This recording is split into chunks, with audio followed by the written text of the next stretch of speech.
Hello everyone, welcome back to the lecture. तर बघा मित्रांनो, मागच्या सेशनमध्ये आपण ग्राफिकल मेथडवर बेस असलेला जो आपला प्रॅक्टिस सेट 1.2 आहे तो आपण सॉल्व केला होता. त्यावरचे सर्व प्रॉब्लेम्स एक्झरसाइजमधले सर्व प्रॉब्लेम्स आपण मागच्या सेशनमध्ये घेतले होते.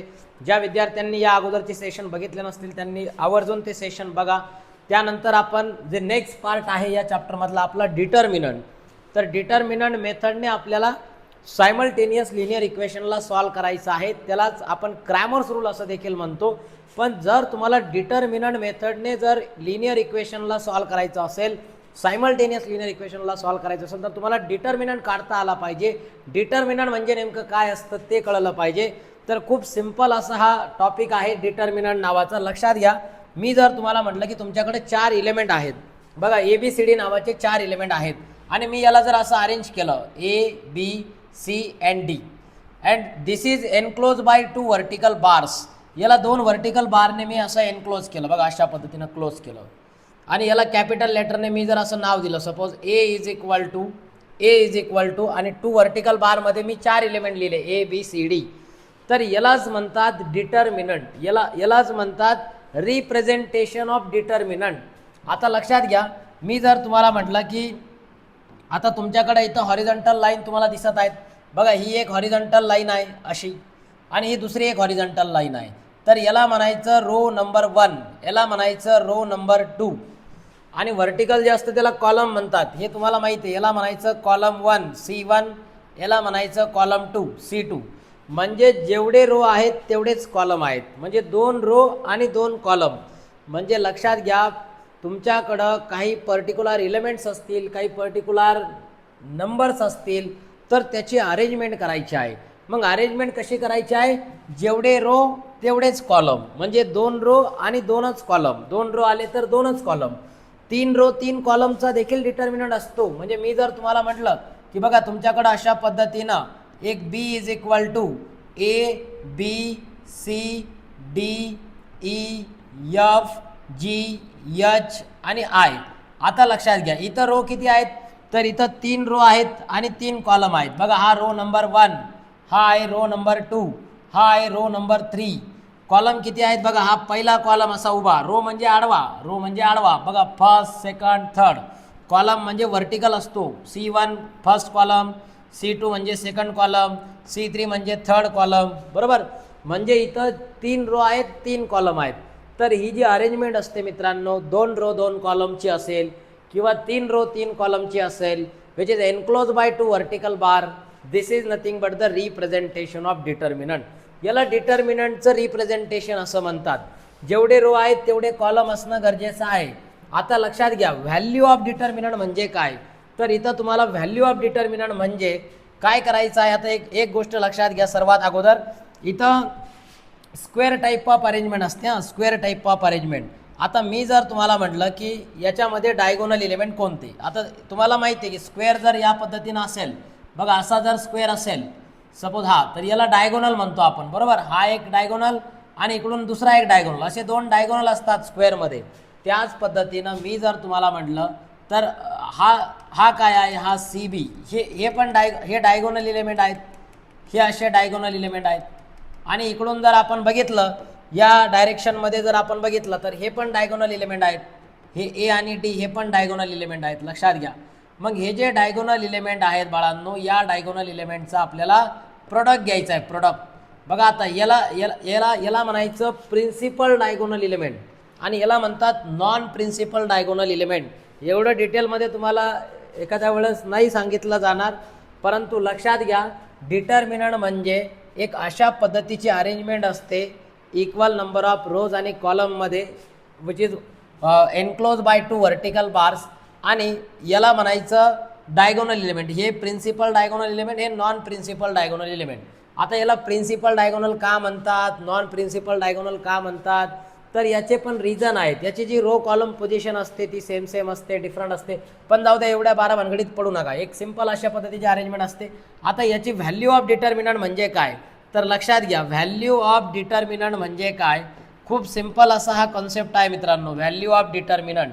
तर व्हॅल्यू ऑफ डिटर्मिनंट म्हणजे मी जर तुम्हाला म्हटलं की माझ्याकडे हा जो डिटर्मिनंट आहे मला याची व्हॅल्यू काढायची आहे. कुठला डिटर्मिनंट आहे हा? ए, बी, सी आणि डी. तर काय करायचं बाळांनो, हे जे प्रिन्सिपल डायगोनल इलिमेंट आहेत ए आणि डी, या डायगोनल इलिमेंटचा प्रोडक्ट घ्यायचा.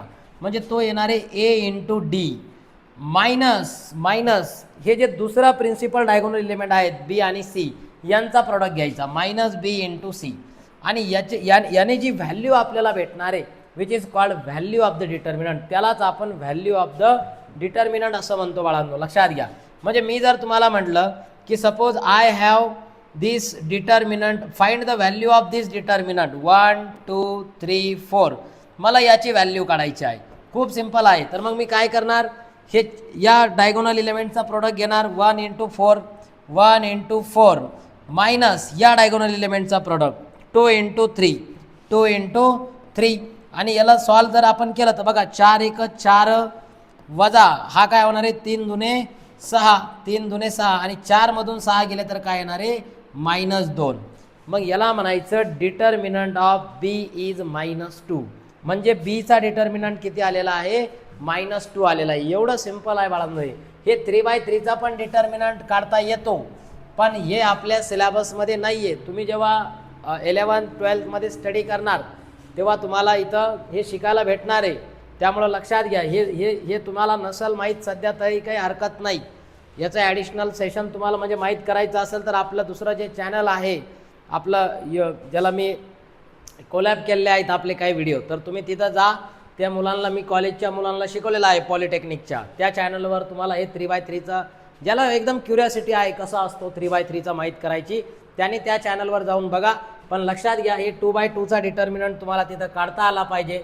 त्यासाठी खूप सिंपल असे 1-2 एक्झाम्पल आपण घेऊ परत. आता बघा, मी जर तुम्हाला म्हटलं की find the value of determinant, बघा खूप सिंपल आहे. Find the value of determinant of the following. Find the value of determinant of the following. बघा आता एक एक्झाम्पल आहे माझ्याकडं, मला याचा डिटर्मिनंट काढायचा आहे. म्हणजे मी जर तुम्हाला म्हटलं की माझ्याकडं डी इज इक्वल टू, बघा डिटर्मिनंट ऑफ 3 7 आणि इकडं काहीतरी 2 आणि इकडं आहे 5. बघा आता मला याचा डिटर्मिनंट काढायचा आहे. तर इथला डिटर्मिनंट काढत असताना तुम्हाला काय करायचं आहे, इथं जे प्रिन्सिपल डायगोनल इलिमेंट आहेत म्हणजे या दोघांचा गुणाकार घ्यायचा. म्हणजे 3 × 5 मायनस या दोघांचा गुणाकार 2 × 7 किंवा 7 × 2 म्हणा. मग याला जर सॉल्व केलं तर 3 5 15 होतील मायनस 7 दुने 14 आणि 15 मधून जर 14 गेले तर 1 राहणार आहे. म्हणजे इथला डिटर्मिनंट येतो 1. किती सिंपल आहे, खूप सिंपल आहे, very simple. This determinant sub topic is very very simple. खूपच सिंपल असा हा टॉपिक आहे बाळांनो, लक्षात घ्या. तर याच्यावर आपल्याला याचा यूज करून आपल्याला जे सायमल्टेनियस लिनियर इक्वेशन आहे, या सायमल्टेनियस लिनियर इक्वेशनला आपल्याला सॉल्व करायचं आहे. तर बघा आता सायमल्टेनियस लिनियर इक्वेशनला जर आपल्याला सॉल्व करायचं असेल तर त्याचं सोल्युशन कसं करायचं हे आपण नेक्स्ट सेशनमध्ये बघू. पण त्याच्या अगोदर इथं लक्षात घ्या, तुम्हाला जर डिटर्मिनंट जर काढा असं विचारलं, बघा आता काही तुम्हाला इथं एक एक्झरसाइज आपली जी आहे 1.2 प्रॅक्टिस सेट 1.3, या 1.3 मध्ये तुम्हाला अशा पद्धतीनं डिटर्मिनंट कॅल्क्युलेट करा असे क्वेश्चन तिथं विचारलेले आहेत. आता लक्षात घ्या, जर तुम्हाला इथला डिटर्मिनंट जर काढायचा असेल तर बघा आता इथं प्रिन्सिपल डायगोनल एलिमेंट कुठले आहेत 3 × 5 होईल. म्हणजे हा येणार आहे बघा 3 तर ऑलरेडी दिलेला आहे इंटू 5 मायनस हा 2 × 4 होईल. लक्षात घ्या. आणि याला जर तुम्ही सॉल्व केला तर 3 5 15 3 5 15 मायनस हा किती दिलेला आहे 4 दुने 8 आणि जर 15 मधून 8 गेले तर किती राहतील बाळांनो 7 राहतील. ठीक आहे. तर एवढं सिंपल आहे हे डिटर्मिनंटचा टॉपिक. त्याच्यानंतर आता मी जर तुम्हाला म्हटलं की तुम्हाला इथल्या व्हॅल्यू काढायच्या आहेत डिटर्मिनंटच्या, बघा आता इथला डिटर्मिनंट तुम्हाला काढायचा आहे. हा फर्स्ट क्वेश्चन आहे, हा सेकंड आहे आणि इकडं थर्ड क्वेश्चन आहे. तर चला आपण या फर्स्ट क्वेश्चनला सॉल्व करूया. बघा आता या फर्स्ट क्वेश्चनमध्ये तुम्हाला इथं determinant find the value of the following determinant आणि इथं दिलेला आहे बघा -1 2 7 आणि 4 अशा पद्धतीनं तुम्हाला हे फर्स्ट एक्झाम्पल दिलेलं आहे. बघा आता याचा डिटर्मिनंट जर तुम्हाला काढायचा असेल तर काय करायचं, सर्वात अगोदर याला काहीतरी नाव देऊ आपण. सपोज याला आपण ए म्हणूया. ए इज इक्वल टू कोणते कोणते एलिमेंट आहेत -1 7 2 आणि 4.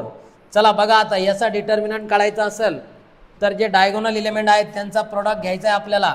मग डायगोनल इलेमेंट जर तुम्ही बघितले तर कुठले कुठले आहेत, हा -1 इंटू 4 या दोघांचा प्रोडक्ट होईल. -1 into 4 minus the product of this non principal diagonal element म्हणजे 7 इंटू 2. आणि याला जर आपण सिम्प्लिफाय केलं बाळांनो तर हे होणारे 4 गुणिला -1 म्हणजे -4 होतील की नाही.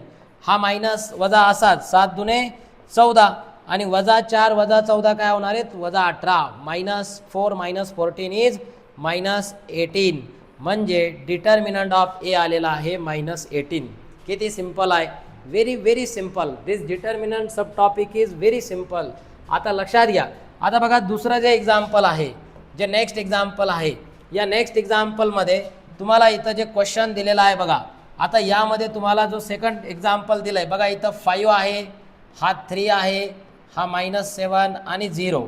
बघा आता हा क्वेश्चन आपण सॉल्व करूयात. हा पण खूप सिंपल आणि एकदम बढिया असा क्वेश्चन आहे. बघा आता इथं याला आपण सपोज बी डिटर्मिनंट म्हणूया. Determinant B is the determinant of 5 3 -7 आणि 0 आहे. आणि याला जर आपण सॉल्व केलं, जर आपण याला सॉल्व केलं तर बघा आता या दोघांचा प्रोडक्ट होईल म्हणजे 5 इंटू 0 मायनस हा 3 इंटू -7. हे खूप महत्त्वाचं आहे, लक्षात घ्या. हा मायनस फॉर्म्युल्यामधला आहे, हा 3 इंटू हा -7. आता लक्षात घ्या 5 0 0 मायनस इंटू मायनस काय होणार आहे, हा प्लस होणार आहे आणि 7 3 जा 21 7 3 21 म्हणजे इथं तुम्हाला 21 0 + 21 काय होणार आहे 21 म्हणजे बी इज इक्वल टू आलेला आहे 21. किती सिंपल आहे, खूप सिंपल. या प्रिन्सिपल डायगोनल एलिमेंटचा प्रोडक्ट मायनस या नॉन प्रिन्सिपल डायगोनल एलिमेंटचा प्रोडक्ट. तुम्ही असे रेषा ओढायची नाही, असे चिन्ह काढायची गरज नाही. हे तुम्ही लक्षात घ्या की खूप सिंपल आहे. याला प्रिन्सिपल डायगोनल एलिमेंटच का म्हणायचं, कारण याची रो कॉलम पोझिशन सेम असते. बघा हा पहिल्या रोमध्ये आहे आणि पहिल्याच कॉलममध्ये आहे. बघा ना हा रो नंबर 1, हा कॉलम नंबर 1 म्हणजे पहिलाच रो आणि पहिलाच कॉलम म्हणजे इक्वल पोझिशन आहे की नाही. रो आणि कॉलमची पोझिशन कशी आहे, सेम. पहिलाच रो पहिलाच कॉलम, म्हणून याला प्रिन्सिपल डायगोनल एलिमेंट म्हणायचं. या एलिमेंट इथं देखील बघा हा दुसराच रो आणि दुसराच कॉलम. बघा ना हा सेकंड रो आहे, हा रो नंबर 2, हा रो नंबर 1, हा रो नंबर 2, हा कॉलम नंबर 1, हा कॉलम नंबर 2. मग याची जर रो कॉलम पोझिशन बघितली तुम्ही तर second row second column, row column position same, म्हणून याला म्हणायचं प्रिन्सिपल डायगोनल एलिमेंट. आणि या प्रिन्सिपल डायगोनल एलिमेंटचा प्रोडक्ट, या दोघांचा प्रोडक्ट मायनस या दोन नॉन प्रिन्सिपल डायगोनल एलिमेंटचा प्रोडक्ट, याची जी व्हॅल्यू येणार आहे त्याला म्हणायचं value of determinant. Very simple. आता लक्षात घ्या. आता नेक्स्ट जो नेक्स्ट क्वेश्चन आहे बघा. आता यामध्ये तुम्हाला बघा, आता या क्वेश्चनमध्ये तुम्हाला अशा पद्धतीनं इथं व्हॅल्यू दिलेली आहे. चला याला मी इकडं सॉल्व करतो. बघा या डायरेक्शनमध्ये बघा. आता हे जे व्हॅल्यू तुम्हाला दिलेली आहे फ्रॅक्शनमध्ये दिलेली आहे. फ्रॅक्शन असला तरी घाबरायचं नाही.